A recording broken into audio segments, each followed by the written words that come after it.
Hello students, good morning to all of you.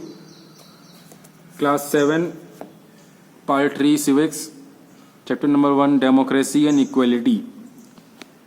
आज हम लोग किसके बारे में पढ़ेंगे? डेमोक्रेसी के बारे में पढ़ेंगे और इक्वलिटी के बारे में पढ़ेंगे. तो आइए हम लोग रीड करना शुरू करते हैं. Democracy the term drive from the Greek word demos and Kratos. Demos means the people, Kratos means the power और रूल.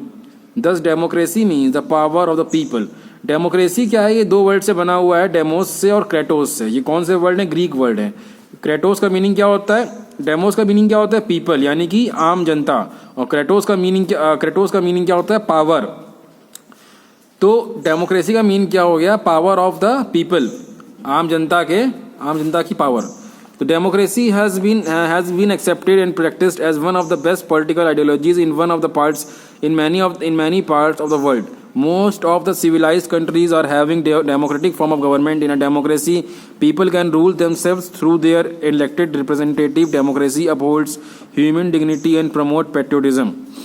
तो डेमोक्रेसी होती है, उसमें मेन पार्ट क्या होता है कि इसमें इलेक्शंस होते हैं. इलेक्शंस हर 5 साल में इलेक्शंस होते हैं, स्टेट में या सेंटर में और लोकल बॉडीज़ के, जिसमें कि हम लोग अपना एक रिप्रेजेंटेटिव चूज़ करते हैं और सिलेक्ट उसको चूज़ करते हैं. उसको वो जिसको ज़्यादा वोट मिलते हैं वो जीतता है. और फिर वो क्या हर लोकेलिटी से उसका रिप्रेजेंटेटिव जीतता है, जो कि जाके या तो स्टेट असेंबली में या तो जाके पार्लियामेंट में बैठता है और अपने लोकल एरिया के लिए काम करता है. वहाँ की सड़कें बनवाता है, वहाँ पे अच्छे स्कूल्स बनवाता है, वहाँ पे एम्प्लॉयमेंट जनरेशन स्कीम्स लाता है, वहाँ पे एम्प्लॉयमेंट जनरेशन के लिए फैक्ट्रीज लगवाता है. ये सब उसका काम होता है. तो India being a democratic Republic, it emphasis on democratic government. Republic is possible only in a democracy. In such a country like India, people administer themselves according to their own wishes. People are their own wishes. People are their own rulers, and there is no authority superior to the people of the country. जैसे कि जो जाके बैठता है, जिसको आम जनता vote देती है, वही जाके बैठता है. यानी कि जो बैठ रहा है वो हमारी पावर की वजह से बैठ रहा है. जो हमारा अधिकार है, राइट है वोट करने का, उसकी वजह से वो आदमी, वो पर्सन जो है वो जीतता है और जाके बैठता है और हमारे लिए वो काम करता है. According to Abraham Lincoln, democracy is a government of people, for the people and by the people. This means that people govern themselves in their own interest. Democracy जो क्या है, एक टाइप की गवर्नमेंट है, ऑफ द पीपल, पीपल की है, और for the people और बाय द पीपल, पीपल की है. और फॉर द पीपल, पीपल के लिए है. और बाय द पीपल कैसे है? क्योंकि हम लोग वोट कास्ट करते हैं, और जो वोट कास्ट करता है इसलिए बाय द पीपल होता है. This means that people govern themselves in their own interest. अब in a democratic government all adult man and women elect rulers. जो डेमोक्रेसी में क्या होता है कि जो गवर्नमेंट कौन फॉर्म करता है, कैसे फॉर्म होती है? वोट से. और वोट कौन करता है? एडल्ट यानी कि 18, जिनकी एज 18 ईयर्स या उससे ऊपर है, वही लोग वोट कर सकते हैं. तो हम लोग इसका नेक्स्ट पेज पे देखते हैं. Economic democracy. Economic democracy means the person. Economic democracy means absence of all exploitation. All members of the community have equal economic opportunities. All are free and self-reliant in matters of earning their livelihood. Economic democracy का मतलब क्या है कि हर किसी को, जो कि state में जितने भी लोग हैं, सबको एक समान अपॉर्चुनिटीज़, इकोनॉमिक अपॉर्चुनिटीज़ प्रोवाइड की जाती हैं. जैसे कि किसी को अगर कोई चाहे बिजनेस खोलने जाए, बिजनेस करता है, कोई चाहे जॉब करता है, सबके लिए इक्वल अपॉर्चुनिटीज़ हैं. Economic democracy does not mean that all should earn the same amount और that all should live in the same type of houses, और that qualification should not be only means that all should have equal opportunities to seek employment. Economic democracy का मतलब ये तो है कि एक same type की एम्प्लॉयमेंट जनरेट होता है, एक सेम टाइप का एक अपॉर्चुनिटीज जनरेट होती हैं. लेकिन उसका मतलब ये बिल्कुल नहीं है कि जितने भी लोग हैं उन सबके सैलरीज इक्वल होंगी, उन सबके बिजनेस इक्वल होंगे, या सबके बिजनेस सेम होंगे. In fact, economic democracy means that workers should not be exploited by mill owners and the peasants should not be exploited by the landowners. Main जो economic democracy का feature है, उसका ये feature है कि जो exploitation नहीं होना चाहिए. यानी कि जो अमीर आदमी है वो गरीब आदमी को एक्सप्लॉइट ना करे. एक्सप्लॉइट का मतलब उसके साथ भेदभाव ना करे, उसका फ़ायदा ना उठाए, उसकी गरीबी का फ़ायदा ना उठाए। और यानी कि जैसे मिल ओनर्स जो हैं वो अपने मिल ओनर्स अपने लेबर्स का, जो उनके मिल में काम कर रहे हैं मजदूर, उनका शोषण ना करें। इसी तरह से जो लैंड ओनर्स हैं, जिनकी जो ज़मीन के मालिक हैं, वो जो ज़मीन पे काम कर रहे हैं पीजेंट्स, उनका शोषण ना करें, उनको एक्सप्लॉइट ना करें। Historical evolution of government from absolution to democracy. The parliamentary form of democracy owes its origin to England. In the early period, England was a feudalistic society. It took many centuries for the English society to change the over from absolution to a representative form of government in which the real power vests in the elected representative of the people. In the feudal system, the king was at the top and the poor at the bottom. All powers to rule rested absolutely in the king. In the middle, there were the noblesmen, churchmen, merchants and craftsmen. जो कि ये जो parliamentary form of democracy आया है, ये कहाँ से आया? इंग्लैंड से आया है। और इससे पहले इंग्लैंड में पार्लियामेंट्री फॉर्म ऑफ गवर्नमेंट एकदम से नहीं आ गया था, धीरे धीरे सुधार ला के, रिफॉर्म ला के लाया गया है। इससे इन द फ्यूडल सिस्टम, जो फ्यूडल सिस्टम होता है, जो किंगशिप होती है, उसमें क्या होता है, एक किंग को बैठा दिया, एक राजा बैठ जाता है सबसे ऊपर। King was at the top and the poor at the bottom, at the bottom. All the powers to rule rested absolutely in the king. जो किंग होता है उसी के पास सारी पावर होती है, उसी के पास सारे अधिकार होते हैं, और जो गरीब आदमी होता है उसके पास कोई भी अधिकार नहीं होता है। तो इसमें हम लोग नेक्स्ट रीड करते हैं, features of democracy. Features of democracy क्या होता है कि democracy is considered as the best form of government, but it can claim to be superior to all other forms of government on the basis of certain features. There are certain essential conditions. तो हम लोग certain features के बारे में पढ़ते हैं। Enlightened citizens. Democracy is based on persuasion, not force. It is the will of the people, not force, which is the basis of democratic government. There is a four people should be enlightened. It is not necessary that they should be highly educated. They may not possess university degree, but they should be well informed, active and socially responsive. जो कि democracy सबसे जो main feature है कि इन citizens जो होने चाहिए वो इनलाइटेंड होने चाहिए, वो मैच्योर होने चाहिए, वो उनको अच्छे बुरे की पहचान होनी। इनलाइटेंड जो सिटीजन्स हैं उनको मैच्योर होना चाहिए, क्योंकि वही लोग क्या इलेक्ट करते हैं, अपने रिप्रेजेंटेटिव इलेक्ट करते हैं। ठीक है, अगर इनलाइटेंड सिटीजन होंगे, मैच्योर सिटीजन होंगे, तो मैच्योर लोगों को वोट देंगे और मैच्योर लोग वोट जाके मैच्योर काम करेंगे। इनलाइटेंड एंड वाइस लीडरशिप, इसका मीनिंग वही हुआ। It is assumed that enlightened voters are led by wise and enlightened leadership. जितने मैच्योर वोटर्स होंगे उनकी जो फिर जिसको वोट दे वो उतनी मैच्योरिटी से वोट देंगे और उतने ही वो अपना। If wise educated and enlightened leaders form the government, the country will have an efficient democratic government. अगर वाइज एजुकेटेड और एनलाइटेंड पीपल जो होंगे वो वोट करेंगे तो एनलाइटेंड लीडर्स ही चूज होके पार्लियामेंट बैठेंगे और वो वैसा ही काम करेंगे, अच्छा काम करेंगे। तो हम लोग इसको नेक्स्ट पढ़ते हैं, आगे रीड करते हैं। आगे जो है वो मोनार्की है। The systems of government that exist in the world today. एक तो डेमोक्रेसी रहती है और दूसरा कौन सा होता है? Monarchy. The rule by a king और queen is the oldest system of government. The monarch combined himself in the oldest system of government. The monarch combined himself in the function of law makers and the जज, the executive and the military commander at one time, and the system of monarchy was considered most beneficial. तो जो monarchy है इसमें क्या होता है, इसमें जो मेन हेड होता है वो प्राइम मिनिस्टर नहीं होता है, उसमें कौन होता है? किंग होता है। और किंग को जैसे प्राइम मिनिस्टर, किंग को कोई चूज नहीं करता है, कोई वोट नहीं डालता है प्राइम, और किंग को कोई वोट नहीं डालता है। ठीक है, तो किंग जो अपने आप ही खुद को अपने आप राजा बना लेता है, और जो राजे का बेटा होता है वो आगे चल के राजा बनता है। इनके में कोई वोटिंग नहीं होती है, कुछ नहीं होता है, और एक सिंपल चलता रहता है, राजा का बेटा राजा ही रहेगा। The monarch usually use a strong person was able to hold together by his personal force the various elements of the society. और फिर जो मोनार्क होता है वो अपने हिसाब से ही अपने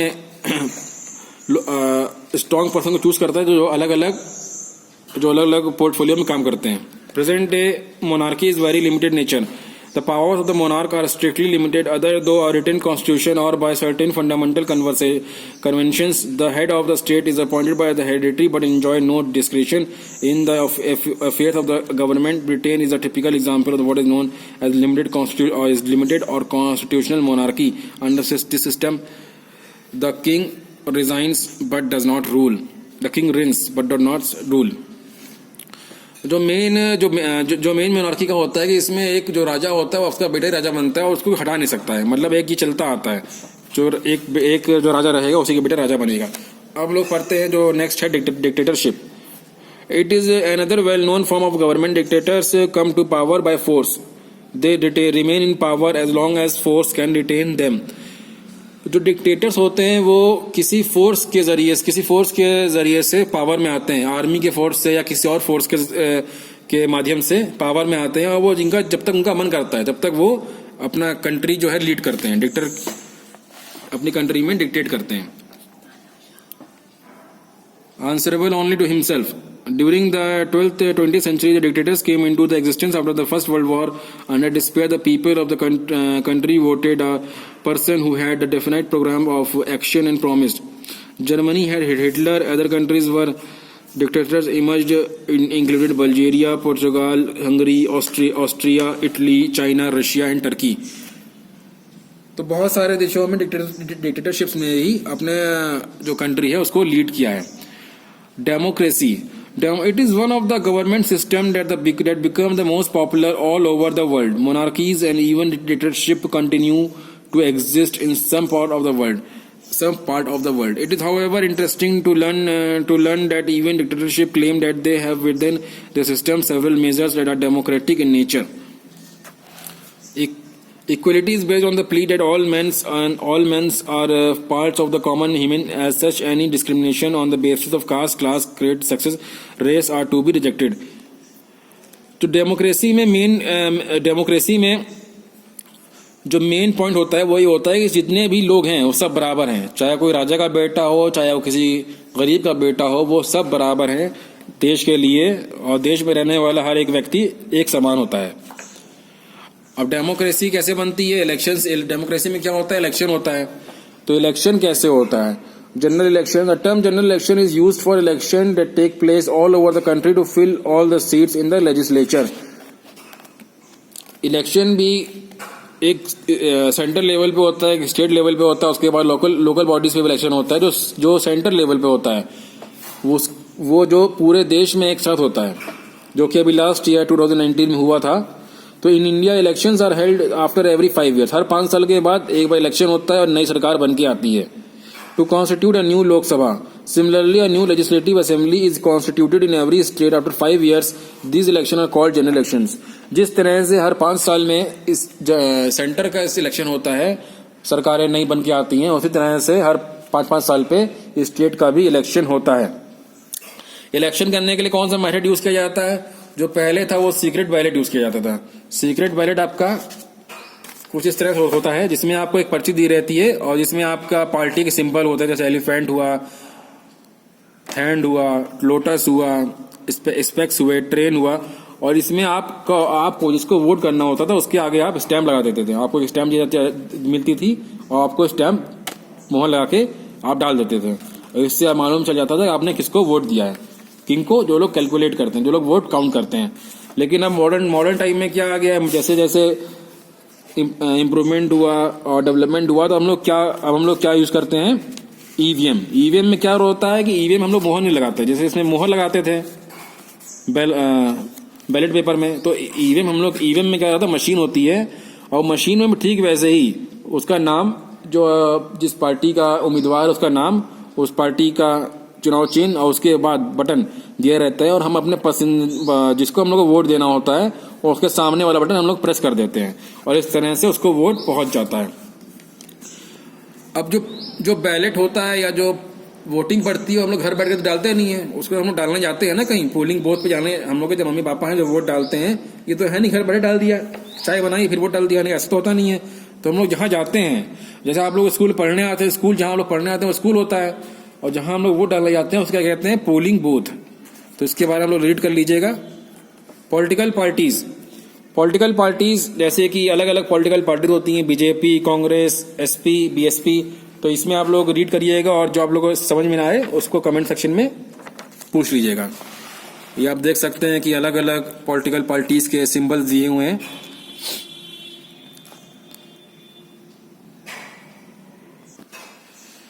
तो हम लोग आगे पढ़ते हैं रोल ऑफ अपोजिशन पार्टीज। जब वोट पढ़ते हैं तो एक पार्टी को ज्यादा वोट मिलते हैं, जिसको ज्यादा वोट मिलते हैं वो सरकार बनाती है, लेकिन जिसको कम वोट मिलते हैं वो विपक्ष का काम करती है, अपोजिशन का काम करती है, और वो हर क्वेश्चन पूछती है उसको, और जो पार्टी होती है उसको आंसरेबल रखती है। यानी कि किसी ने काम, अगर जो पार्टी पावर में है वो ठीक से काम नहीं कर रही है तो अपोजिशन वाले लीडर्स जो होते हैं उस पर उंगली उठाते हैं, उसके काम ना करने पे पूछते हैं कि आपने काम क्यों नहीं करा। तो एक डेमोक्रेसी की जो मेन पॉइंट होता है कि उसमें एक एक्टिव पार्टी होती है, पावर में पार्टी होती है, दूसरी अपोजिशन में होती है। तो पावर में जो पार्टी होती है वो काम करती है सड़क पे, और अगर काम नहीं हुआ है तो इसको कौन आंसरेबल होगा, इसको कौन क्वेश्चन करेगा? इसको क्वेश्चन करने का काम किसका होता है? अपोजिशन पार्टी का। और आंसर देने का काम किसका होता है? जो अपोजिशन पार्टीज का रूल होता है वो बेसिकली ये रूल होता है कि जैसे कि हम लोगों ने किसी को इलेक्ट करा, अब कई सारे लोग इलेक्शन में खड़े होते हैं, कई उम्मीदवार खड़े होते हैं। अब कोई उम्मीदवार जीते, कोई उम्मीदवार हारेगा। जिस पार्टी के सबसे ज्यादा उम्मीदवार जीतते हैं वो पार्टी क्या करती है? सरकार बनाती है, और वो सड़क पे काम करती है। मतलब हमारे लिए स्कूल बनाती है, सड़क बनाती है, हमारे लिए रोडवेज, रेलवेज, हर चीज पे काम करती है। एजुकेशन प्रोवाइड करती है, एजुकेशन के लिए काम करती है, एम्प्लॉयमेंट के लिए काम करती है। अगर वो अपने काम प्रोवाइड करने में, अपनी ड्यूटी प्रोवाइड करने में फेल होती है, अगर वो सही से प्रोवाइड नहीं कर पाती है, तो उसको क्वेश्चन कौन करेगा? हम लोग तो जाके पार्लियामेंट में बैठे क्वेश्चन करेंगे नहीं, तो उसको क्वेश्चन कौन करता है? विपक्षी पार्टी करती है, जिसके कम उम्मीदवार जीत के आए हैं।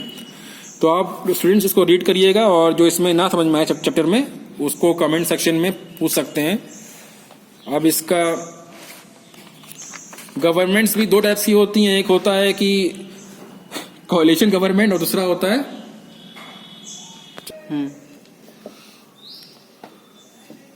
coalition government of India. In India, National Congress was the dominant party in India after the independence. It enjoyed power domination till 1977. The Janata Party formed the first coalition government in 1977. The Charan Singh made a second coalition government of India in 1979. जब election होते हैं तो उसमें क्या होता है कि हम लोग वोट डालते हैं। वोट डालने पे क्या होता है कि ऐसा हो सकता है कि जितनी सीट्स चाहिए होती हैं सरकार बनाने के लिए, वो सारी एक ही पार्टी की आ सकती है। अगर वो एक ही पार्टी की आ जाती है, जितनी सीटें चाहिए होती है सरकार बनाने के लिए 50%, अगर वो एक ही की आ जाती है, तब तो एक पार्टी अपना सरकार बना लेती है। उसे क्या कहते हैं? Single party rule. अगर कोई भी एक पार्टी अगर मेजोरिटी गेन नहीं करती है तो उस पर क्या होता है? कई छोटी छोटी पार्टियां मिलकर सरकार बनाती हैं, जिससे क्या कहते हैं? मिलीजुली सरकार या कोलिशन गवर्नमेंट। उसमें जो किसी के सीटें जितनी भी रहती हैं सब अपनी मिलीजुली सरकार बनाती हैं, और इस तरह से काम होता है। तो स्टूडेंट्स, आई होप आपको ये समझ में आया होगा, और इसमें अगर कुछ समझ में ना आया हो और कुछ पूछना चाहते हो तो नीचे कमेंट सेक्शन में आप कमेंट कर सकते हैं। और हमारे चैनल को सब्सक्राइब करिए और बेल आइकन पे क्लिक करिए। Thank you.